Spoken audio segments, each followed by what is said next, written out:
வயலோ வயலோ வயலோ செழிக்க வாழ்வு தந்தானே, வயலோ வாழ்வு தந்தானே. அட பொன்னா விளையோ பூமிக்கு நல்ல விவரம் தந்தானே, உழவனின் உறவா வந்தானே.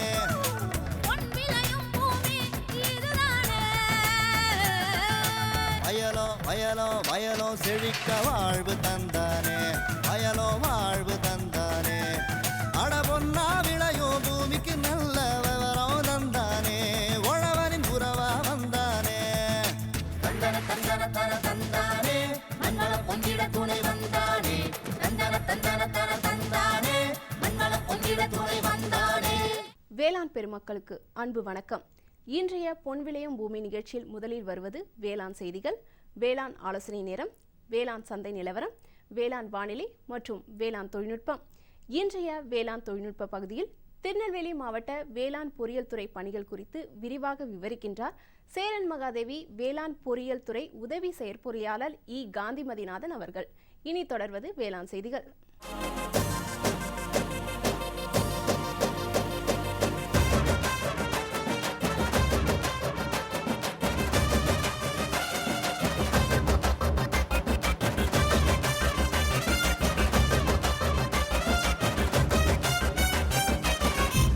வணக்கம். வேளாண் செய்திகள். முதலில் வருவது மாத்தி யோசிச்சேங்க. மண்புழு உர உற்பத்தியினை வெற்றிகரமாக மேற்கொண்டு வரும் திருவண்ணாமலை மாவட்டம் கலசப்பாக்கம் கிராம வேளாண்மையாளர் எஸ் பச்சையப்பன் அவர்கள் தரும் தகவல்கள். வேளாண் ஆலோசனை நேரத்தில் காவிரி டெல்டா மாவட்டங்களுக்கான வேளாண் அறிவிக்கை. தொடரும் வேளாண் ஆலோசனை நேரத்தில் இன்றைய தாவர பகுதியில் பேய் தொடரும் தகவல் நேரத்தில் வாழையில் சிக்குடோகா இலைப்புலி நோய் மேலாண்மை முறைகள் குறித்த தகவல்கள். தொடர்ந்து வேளாண் சந்தையில் வேளாண் ஒழுங்குமுறை விற்பனை கூடங்களில் வேளாண் விளைபொருட்களின் இன்றைய விலை நிலவரம். திருநெல்வேலி மாவட்டம் பாளையங்கோட்டை உழவர் சந்தையில் காய்கறிகளின் இன்றைய விலை நிலவரம். கன்னியாகுமரி மாவட்டம் தோவாளை மலர் சந்தையில் வணிக மலர்களின் இன்றைய விலை நிலவரம். வேளாண் வானிலையில் தெற்கு மண்டலம் 2ற்கு உட்பட்ட மாவட்டங்களுக்கான சராசரி வானிலை அறிவிக்கை. உழவர் மற்றும் மீனவர்களுக்கான வானிலை முன்னறிவிப்பு. விரிவான செய்திகள். மாத்தி யோசிச்சேங்க. மண்புழுக்கள் இயற்கை வழங்கியுள்ள வரப்பிரசாதங்களில் முக்கியமான ஒன்றாகும். இந்த புவியில் 120 மில்லியன் வருடங்களுக்கு முன்பிருந்தே மண்புழுக்கள் வாழ்ந்து வருகின்றன. மண்புழுவின் வயிற்றுக்குள் செல்லும் எந்த ஒரு மக்கிய பொருளும் வெளிவரும்போது பல மடங்கு சத்து கூட்டப்பட்டு வெளிவருகின்றது. மண்ணில் பல செயல்களை ஒழுங்குமுறைப்படுத்தும் மண்புழுக்களை உழவனின் நண்பன் என்று கூறுகின்றோம். மண்புழு உர உற்பத்தியினை வெற்றிகரமாக மேற்கொண்டு பயனடைந்த திருவண்ணாமலை மாவட்டம் கலசப்பாக்கம் கிராம வேளாண்மையாளர் எஸ் பச்சையப்பன் அவர்களை சந்தித்த போது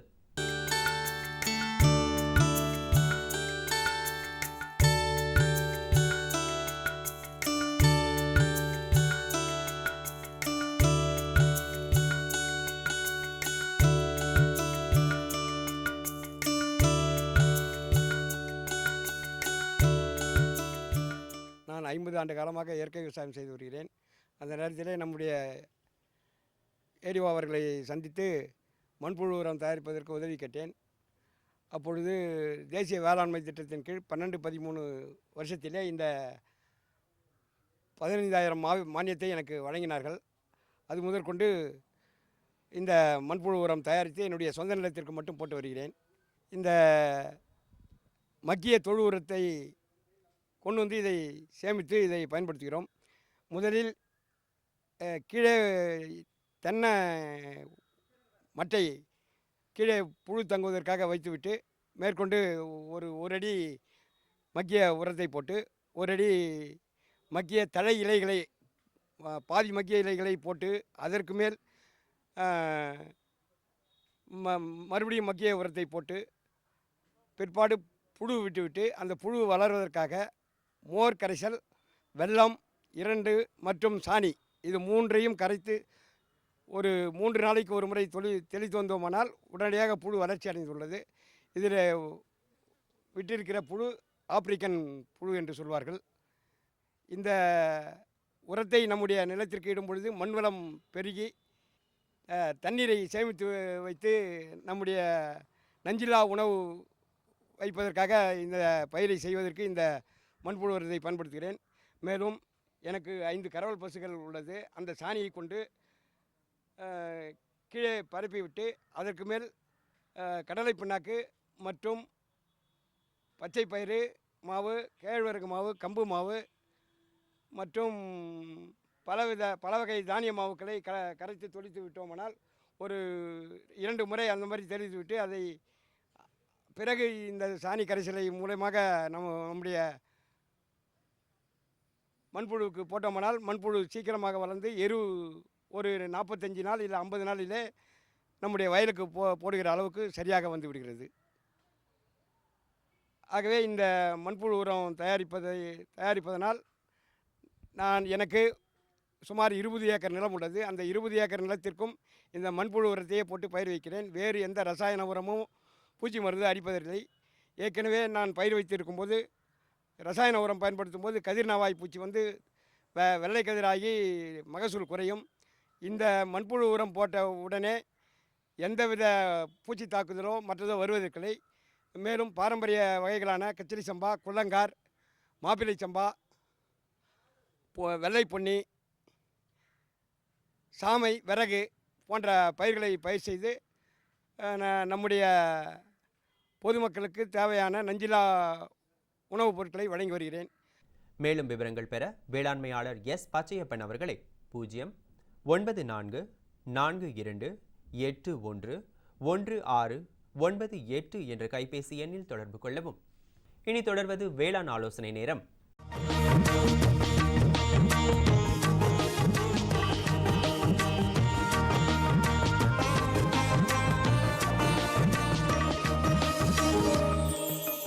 தஞ்சாவூர், திருவாரூர், திருச்சி, கரூர், பெரம்பலூர், அரியலூர் மற்றும் நாகப்பட்டினம் ஆகிய மாவட்ட வேளாண்மையாளர்களுக்கான வேளாண் அறிவிக்கை. முக்கிய பயிர்கள் நெல், உளுந்து, கரும்பு மற்றும் பருத்தி. தாளடி பருவத்திற்கு ஆடுதுறை 38, ஆடுதுறை 46, ஆடுதுறை 49, மேம்படுத்தப்பட்ட வெள்ளை பொன்னி, திருச்சி 3 மற்றும் TKM 13 ஆகிய ரகங்கள் சாகுபடி செய்ய பரிந்துரைக்கப்படுகின்றது. தாளடி நெல் விதைப்பிற்கு முன் விதைகளை சூடோமோனாஸ் ஃப்ளோரசன்ஸ் என்ற எதிர் உயிரினை 1 கிலோ விதைக்கு 10 கிராம் என்ற அளவில் விதை நேர்த்தி செய்து விதைக்கவும். இதனால் விதைகளின் முளைப்புத்திறன் மற்றும் வீரியத்தன்மை அதிகரிக்கும். தாளடி பருவ நெல் நடவு செய்யும் போது 1 ஏக்கருக்கு 200 kilo gypsum, 10 kilo zinc sulphate, 30 kilo urea, 40 kilo DAP மற்றும் 10 கிலோ பொட்டாஷ் ஆகிய உரங்களை அடியுரமாக இட வேண்டும். நடவிற்கு முன் ஏக்கருக்கு 100 கிலோ வேப்பம் புண்ணாக்கு இட்டு பூச்சி மற்றும் நூற்புழுக்களை கட்டுப்படுத்தலாம். சம்பா நெற்பயிரில் இலைச்சிலந்தியின் தாக்குதல் பரவலாக தென்படுகிறது. இதனை கட்டுப்படுத்த டைகோபால் 600 மில்லி லிட்டர் அல்லது நனையும் கந்தகத்தூள் 400 கிராம் என்ற அளவில் 200 லிட்டர் தண்ணீரில் கலந்து தெளிக்கவும். தொடரும் வேளாண் ஆலோசனை நேரத்தில் இன்றைய தாவர பகுதியில் பேயல். எண்ணெய் வித்து பயிரான பேயல் மானாவாரியாக பயிரிட ஏற்றது. மேலும் வணிக ரீதியாகவும் முக்கியத்துவம் வாய்ந்தது. இதன் சாகுபடி குறிப்புகளை பற்றி காண்போம். பயிரிட ஏற்ற பருவம் ஆடிப்பட்டம், புரட்டாசி பட்டம். பயிரிட ஏற்ற ரகங்கள் பயூர் 1. அறுவடை முழு செடியும் பழுப்பு நிறமாக மாறுவது முதிர்ச்சியை குறிக்கும். அறுவடை செய்யப்பட்ட பயிரினை களத்தில் வைத்து காய்களை பறித்து உலர்த்திய பின்பு விதைகளை தனியே பிரித்தெடுத்து வெயிலில் உலர்த்தி சுத்தம் செய்ய வேண்டும். மகசூல் 1 ஹெக்டருக்கு 260 கிலோ வரை மகசூல் கிடைக்கும். மேலும் விவரங்கள் பெற agritech.tnau.ac.in என்ற இணையதளத்தை பார்க்கவும். இனி வருவது தகவல் நேரம். இன்றைய தகவல் நேரத்தில் வாழையில் சிகடோகா இலைப்புள்ளி நோய் மேலாண்மை குறித்த தகவல்கள். சிகடோகா இலைப்புள்ளி நோய்க்கான அறிகுறிகள். இலைகளில் பெரிய அளவுள்ள சாம்பல் நிற புள்ளிகளை சுற்றி மஞ்சள் நிறம் காணப்படும். இப்புள்ளிகள் ஒன்றுடன் ஒன்று இணைந்து இலை முழுவதும் பரவுவதால் இலைகள் காய்ந்து காணப்படும். காய்பிடிக்கும் தருணத்தில் இந்நோய் தாக்கினால் விளைச்சல் பெரிய அளவில் பாதிக்கும். மேலாண்மை முறைகள். நோய் தாக்கப்பட்ட காய்ந்த இலைகளை அப்புறப்படுத்துதல். கார்பன்டிசம் 1 கிராம் அல்லது காப்பர் ஆக்சி குளோரைடு 2 கிராம் அல்லது மான்கோசெப் 2 கிராம். இதில் ஏதாவது ஒன்றை 1 லிட்டர் நீரில் கலந்து தெளிக்க வேண்டும். பூசணக்கொல்லிகளை பயன்படுத்தும் போது ஒட்டும் திரவம் டீபால் 5 மில்லி லிட்டர் என்ற அளவில் 10 லிட்டர் மருந்து கரைசலுக்கு சேர்க்க வேண்டும். மேற்சொன்ன அனைத்து வழிமுறைகளையும் பின்பற்றி நோயை கட்டுப்படுத்துவதன் மூலம் வாழையில் நல்ல விளைச்சலை பெறலாம். விளம்பர இடைவேளைக்கு பிறகு வேளாண் செய்திகள் தொடரும். சரிங்க சரிங்க. இவ்ளோ நேரம் சிரிச்சு யார்கிட்ட பேசிட்டு இருந்தீங்க? விவசாயிகள் கால் சென்டர் நிபுணர்கிட்ட பயிர்கள் பத்தின யோசனை கேட்டுட்டு இருந்தேன். காலையில சரி, மதியானம் கூடவா? விவசாயிகள் கால் சென்டர் காலையில 6 மணில இருந்து ராத்திரி 10 மணி வரை திறந்திருக்கும். ஞாயிற்றுக்கிழமை கூடவா? ஆமா, வருஷத்துல 365 நாளும் திறந்திருக்கும். விவசாயம் சம்பந்தப்பட்ட பிரச்சனைகளுக்கு தங்கள் மொழியில் உடனே தீர்வு பெற இந்தியாவில் எங்கிருந்தும் எந்த போன் மூலமும் தேசிய ஹெல்ப்லைன் நம்பர் 1800-180-1551 தொடர்பு கொள்ளவும். இனி வருவது வேளாண் சந்தை.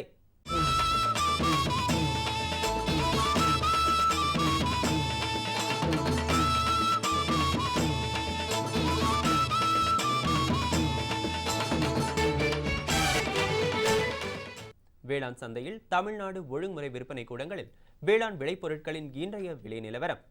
கம்பு இதர ரகம் தேனியில் குறைந்தபட்சமாக 1790 ரூபாய்க்கும் அதிகபட்சமாக 1850 ரூபாய்க்கும், சோளம் இதர ரகம் காரமடையில் குறைந்தபட்சமாக 1800 ரூபாய்க்கும் அதிகபட்சமாக 2000 ரூபாய்க்கும், துறையூரில் குறைந்தபட்சமாக 1335 ரூபாய்க்கும் அதிகபட்சமாக 1610 ரூபாய்க்கும், மக்காச்சோளம் இதர ரகம் அலங்கியத்தில் குறைந்தபட்சமாக 1400 ரூபாய்க்கும் அதிகபட்சமாக 1600 ரூபாய்க்கும், அன்னூரில் குறைந்தபட்சமாக 1500 ரூபாய்க்கும் அதிகபட்சமாக 1700 ரூபாய்க்கும், நெல் இதர ரகம் கம்பத்தில் குறைந்தபட்சமாக 1470 ரூபாய்க்கும் அதிகபட்சமாக 1530 ரூபாய்க்கும், கெங்கவல்லியில் குறைந்தபட்சமாக 930 ரூபாய்க்கும் அதிகபட்சமாக 990 ரூபாய்க்கும், கேழ்வரகு இதர ரகம் திண்டிவனத்தில் குறைந்தபட்சமாக 1660 ரூபாய்க்கும் அதிகபட்சமாக 1862 ரூபாய்க்கும், விழுப்புரத்தில் குறைந்தபட்சமாக 1701 ரூபாய்க்கும் அதிகபட்சமாக 1809 ரூபாய்க்கும், டிவி கம்பு இதர ரகம் செஞ்சியில் குறைந்தபட்சமாக 1600 ரூபாய்க்கும் அதிகபட்சமாக 3029 ரூபாய்க்கும், பன்ருட்டியில் குறைந்தபட்சமாக 1619 ரூபாய்க்கும் அதிகபட்சமாக 3100 ரூபாய்க்கும், பருத்தி இதர ரகம் அந்தியூரில் குறைந்தபட்சமாக 5501 ரூபாய்க்கும் அதிகபட்சமாக 6350 ரூபாய்க்கும், நாமக்கல்லில் குறைந்தபட்சமாக 5800 ரூபாய்க்கும் அதிகபட்சமாக 7000 ரூபாய்க்கும், கொப்பரை தேங்காய் இதர ரகம் ஆத்தூரில் குறைந்தபட்சமாக 5100 ரூபாய்க்கும் அதிகபட்சமாக 5900 ரூபாய்க்கும், நாமக்கல்லில் குறைந்தபட்சமாக 5300 ரூபாய்க்கும் அதிகபட்சமாக 5500 ரூபாய்க்கும், மணிலா இதர ரகம் செஞ்சியில் குறைந்தபட்சமாக 5169 ரூபாய்க்கும் அதிகபட்சமாக 5813 ரூபாய்க்கும், கரூரில் குறைந்தபட்சமாக 4200 ரூபாய்க்கும் அதிகபட்சமாக 4300 ரூபாய்க்கும், காய்ந்த மிளகாய் இதர ரகம் கொளத்தூரில் குறைந்தபட்சமாக 12000 ரூபாய்க்கும் அதிகபட்சமாக 13000 ரூபாய்க்கும் விற்பனை செய்யப்பட்டது. திருநெல்வேலி மாவட்டம் பாளையங்கோட்டை உழவர் சந்தையில் காய்கறிகளின் இன்றைய விலை நிலவரம்.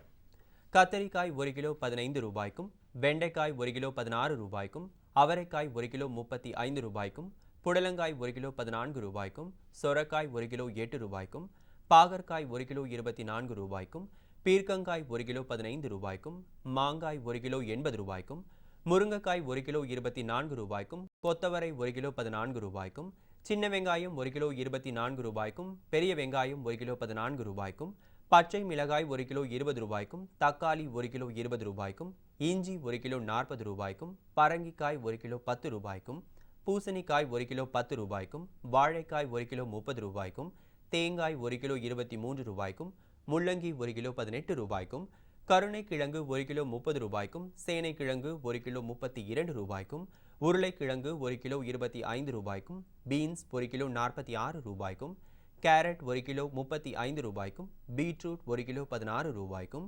முட்டைகோஸ் 1 கிலோ 16 ரூபாய்க்கும், சௌச்சௌ 1 கிலோ 20 ரூபாய்க்கும், கீரைகள் 1 கிலோ 20 ரூபாய்க்கும், கருவேப்பிலை 1 கிலோ 20 ரூபாய்க்கும், கொத்தமல்லி 1 கிலோ 20 ரூபாய்க்கும், புதினா 1 கிலோ 20 ரூபாய்க்கும் விற்பனை செய்யப்பட்டது.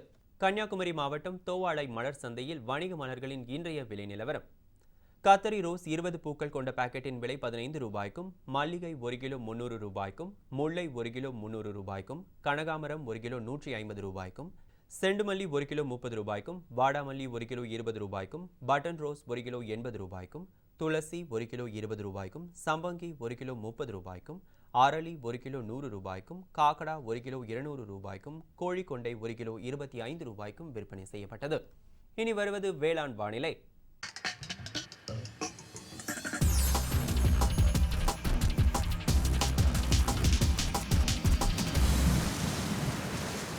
வேளாண் வானிலையில் தெற்கு மண்டலம் 2க்கு உட்பட்ட மாவட்டங்களான புதுக்கோட்டை, மதுரை, திண்டுக்கல், ராமநாதபுரம், தேனி, சிவகங்கை ஆகிய மாவட்டங்களில் காற்றின் வெப்பநிலை அதிகபட்சமாக 37.2 டிகிரி செல்சியஸாகவும் குறைந்தபட்சமாக 26.9 டிகிரி செல்சியஸாகவும், காற்றின் ஒப்பு ஈரப்பதம் 46.8%, காற்றின் வேகம் மணிக்கு 3.7 கிலோமீட்டராகவும், மண்ணின் ஈரப்பதம் 15 சென்டிமீட்டர் ஆழத்தில் 20.5%, மண்ணின் வெப்பநிலை 15 சென்டிமீட்டர் ஆழத்தில் 26.4 டிகிரி செல்சியஸாகவும், மழை அளவு 0 மில்லிமீட்டராகவும், சூரிய கதிர்வீச்சு 443.0 கலோரி பர் சென்டிமீட்டர் ஸ்கொயராகவும், வளிமண்டல அழுத்தம் 914.7 ஹெக்டா பாஸ்கல் அளவாகவும், இலையின் ஈரப்பதம் மணிக்கு 0 இருந்தது.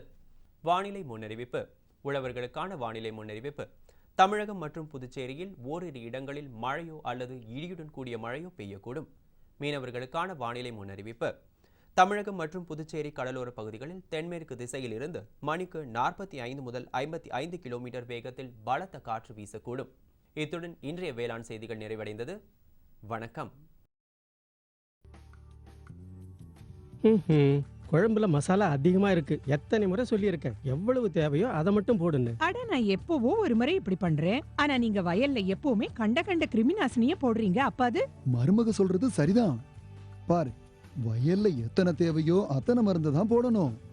நினைவுல வையுங்க, கிருமி நாசினி விஷத்தன்மை கொண்டது. டப்பாவுல எழுதப்பட்டிருக்கும் அளவுல தான் மருந்த போடணும். முதலில் பேரோமோன் ட்ராப், லைட் ட்ராப், உதவும் கிருமிகள், உயிரி கிருமி நாசினி ஆகியவற்றை பயன்படுத்த வேண்டும். அவசியம் ஏற்பட்டால் மட்டுமே ரசாயன கிருமி நாசினியை பயன்படுத்த வேண்டும். தெளிப்பை காலை மாலை கையுறை, மாஸ்க் மற்றும் உடலை முழுவதும் மூடும் உடை அணிந்து செய்யுங்கள். காற்றின் திசையில் தெளிக்கும் போது பின்னால் செல்லவும். மருந்தின் டப்பா தெளிக்கும் கருவியை பாதுகாப்பான இடத்தில் வையுங்கள். இப்ப கொஞ்சம் புரிஞ்சுதா? புரிஞ்சுக்கிட்டேன் ராணி, இனிமே தப்பு பண்ண மாட்டேன். மருமக உனக்கு தண்ணி காட்டிட்டா இல்ல.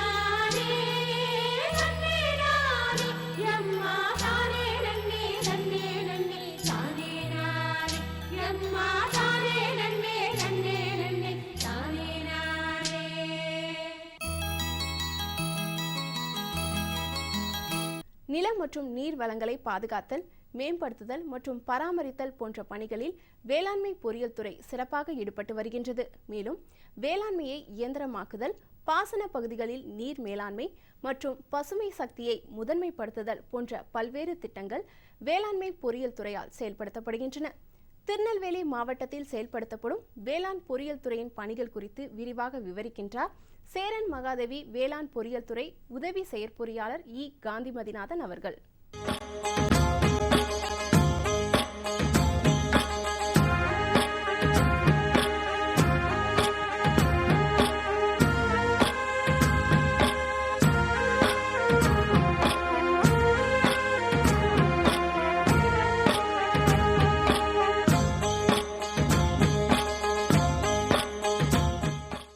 நெல்லை மாவட்டத்தின் பிரதான பயிர் நெல்லும் கரும்பும் ஆகும்.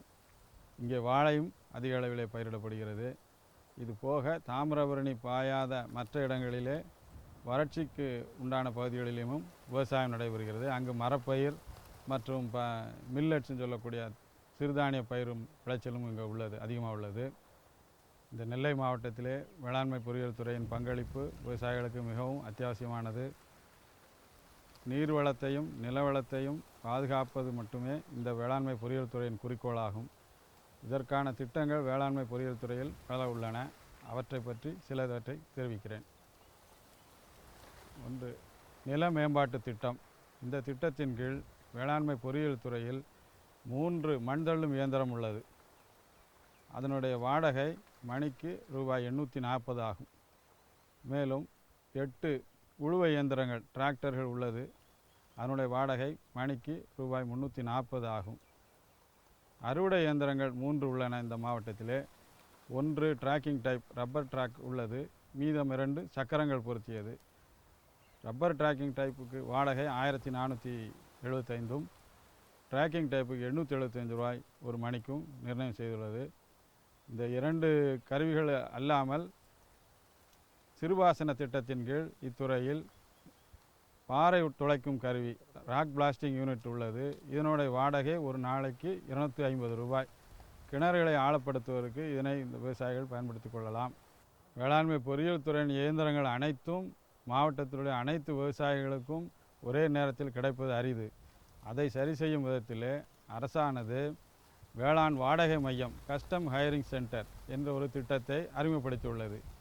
தற்சமயம் வட்டாரத்திற்கு ஒரு மையம் அமைக்கும் பணியிலே வேளாண்மை பொறியியல் துறை ஈடுபட்டுள்ளது. இது போக விவசாய தொழில் முனைவோர் தங்கள் பகுதியில் ஒரு வேளாண் வாடகை மையத்தை அமைக்க முடியுமெனில் அவர்களும் வேளாண்மை பொறியியல் துறை அணுகி தங்கள் பகுதிக்கு தேவையான இயந்திரங்களை 25 லட்சம் ரூபாய்க்கு மிகாமல் தெரிவு செய்து கொடுத்துவிட்டால் வேளாண்மை பொறியியல் துறையின் தங்கள் பங்களிப்பாக 10 லட்சத்தையும் அந்த விவசாயி அல்லது தொழில் முனைவோர் 15 லட்சத்தையும் தங்கள் பங்களிப்பாக அளித்தால் அங்கே ஒரு வாடகை மையம் அமைத்து கொடுக்கப்படும். வட்டாரத்துக்கு ஒன்றாக அமைக்கப்படும் இந்த வாடகை மையத்திலே உள்ள அனைத்து கருவிகளுக்கும் வேளாண்மை பொறியியல் துறையின் மூலம் சரியான வாடகை நிர்ணயம் செய்யப்படுகிறது. அந்த வட்டாரத்தில் உள்ள பிற விவசாயிகள் அந்த இயந்திரத்தினை பயன்படுத்த நினைக்கும் பொழுது தங்களுடைய பகுதியில் உள்ள கஸ்டம் ஹையரிங் சென்டரை அணுகி தங்களுக்கு தேவைப்படும் இயந்திரங்களை முன்பதிவு செய்து அவர்கள் சொல்லிய வாடகையை பணத்தை முன்பணமாக செலுத்தி அதை பயன்படுத்தி கொள்ளலாம். அந்த வட்டாரம் போக மீதி இருப்பவர்களுக்கு பிற பணிகளுக்கு கருவிகளை வழங்கலாம். வேளாண்மை பொறியியல் துறையின் அடுத்த முக்கியமான திட்டமானது சூரிய ஒளி மின் இறைப்பான் சோலார் பம்பிங் சிஸ்டம் என்பதாகும். இந்த திட்டத்தின் கீழே fixed type solar pumping system அல்லது நிலையான சிஸ்டம் ஒன்று, ட்ராக்கிங் டைப் சூரிய ஒளிக்கு தகுந்தாற்போல திரும்பக்கூடிய சிஸ்டம் ஆகிய 2 டைப்பான மின் இறைப்பான்கள் இந்த துறையின் மூலம் அமைத்து கொடுக்கப்பட்டது. ஆழ்குழாய் கிணறுகளை மட்டும் அமைக்க திட்டத்திற்கு இப்பொழுது மானியம் வழங்கப்பட்டு வருகிறது. இந்த திட்டத்திலே ஒரு பம்பிங் சிஸ்டத்துடைய மொத்த தொகை ரூபாய் 5 லட்சம் ஆகும் தோராயமாக. இதில் 80% மத்திய அரசு மானியமும் மாநில அரசு மானியமும் ஆகும். விவசாயியின் பங்களிப்பு வெறும் 20% மட்டும்தான். அதாவது தோராயமாக 1 லட்சம் ரூபாய் ஒரு விவசாயி பங்களிப்பாக கொடுக்க முன் வந்தால் அவருக்கு 5 லட்சம் வருமானமுள்ள ஒரு சோலார் பம்பிங் சிஸ்டம் நிறுவி கொடுக்கப்படும். இந்த சூரிய ஒளி மின்னிறைப்பானை மானியத்தில் பெறுவதற்கு அந்த வட்டார பகுதியில் உள்ள விவசாயிகள் தங்கள் பகுதியில் உள்ள வேளாண்மை பொறியியல் துறை அணுகி அவர் விவசாயி என்பதற்கான ஆதாரமான நிலப்பட்டா வேண்டும், சமீபத்திய நிலப்பட்டா வேண்டும். அடுத்து அவர் பயிர் செய்யக்கூடிய பகுதியில் அடங்கிய அடங்கல் வேண்டும். இதன் பின் வரைபடம் ஒன்று வேண்டும், எஃப்எம்பி ஸ்கெட்ச் என்று சொல்லக்கூடிய நிலத்தின் வரைபடம் வேண்டும்.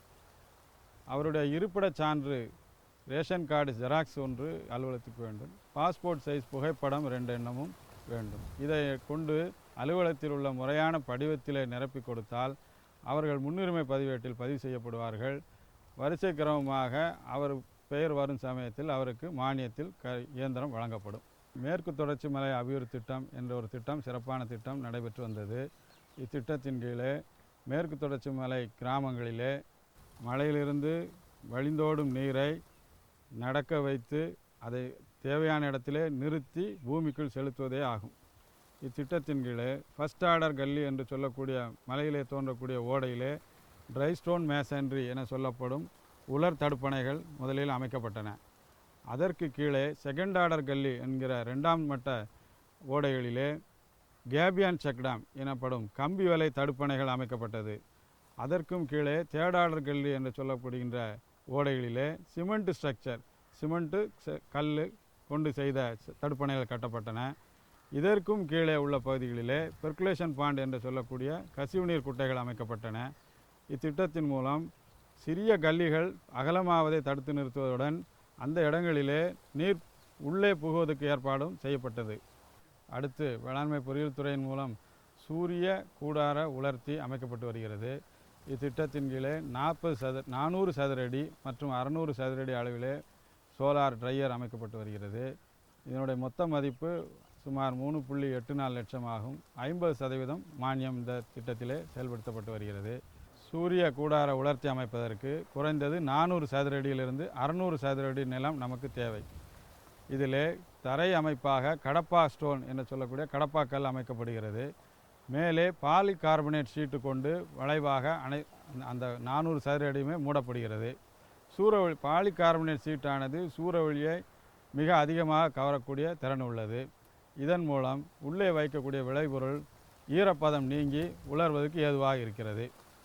இத்திட்டத்தினை பெறுவதற்கு சம்பந்தப்பட்ட விவசாயி தன்னுடைய நில ஆவணங்களை எடுத்துக்கொண்டு பகுதியில் உள்ள வேளாண்மை பொறியியல் துறை அணுகினால் 50% மானியத்தில் இந்த கூடார உலர்த்தி அமைத்து கொடுக்கப்படும். வேளாண்மை பொறியியல் துறையில் இந்த நிதியாண்டு முதல் PMKSY என்று சொல்லக்கூடிய பிரதான் மந்திரி விவசாய நீர்ப்பாசன திட்டத்தின் கீழும் SADP special area development programme என்ற திட்டத்தின் பெயரும் நில மேம்பாட்டு திட்ட பணிகள் செய்வதற்கு உள்ளோம். இத்திட்டத்தினை பயன்படுத்த விரும்பும் விவசாயிகள் நெல்லை மாவட்டத்திலே வேளாண்மை பொறியியல் துறை செயற்பொறியாளர் அலுவலகத்தையோ அல்லது திருநெல்வேலி, சேரன் மகாதேவி, தென்காசி ஆகிய பகுதியில் உள்ள உபகோட்ட அதிகாரிகளையோ சந்தித்து பயன்பெறலாம் என இதன் மூலம் கேட்டுக்கொள்கிறேன். பிற மாவட்ட விவசாயிகளும் அந்தந்த மாவட்டத்து வேளாண்மை பொறியியல் துறை பொறியாளர்களை அணுகி அந்த பகுதியில் நில மேம்பாட்டு பணிகளையும் நீர்ப்பாசன கருவி பணிகளையும் பெறுமாறு கேட்டுக்கொள்கிறேன். மேலும் விவரம் பெற உதவி செயற்பொறியாளர் இ. காந்திமதிநாதன் அவர்களை 094421704 என்ற கைபேசி எண்ணில் தொடர்பு கொள்ளலாம்.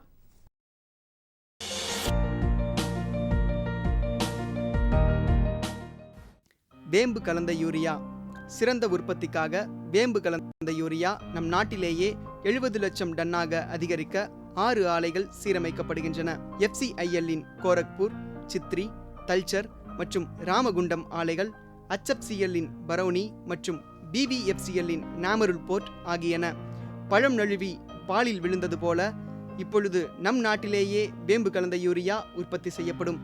இதனால் விவசாயிகளுக்கு நன்மையே விளையும். 10% வரை தானிய உற்பத்தி அதிகரிக்கும்.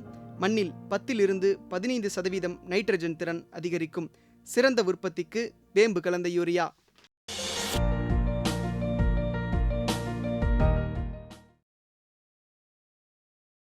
6/10/2016 வியாழக்கிழமை அன்று பொன் விளையும் பூமி நிகழ்ச்சியில்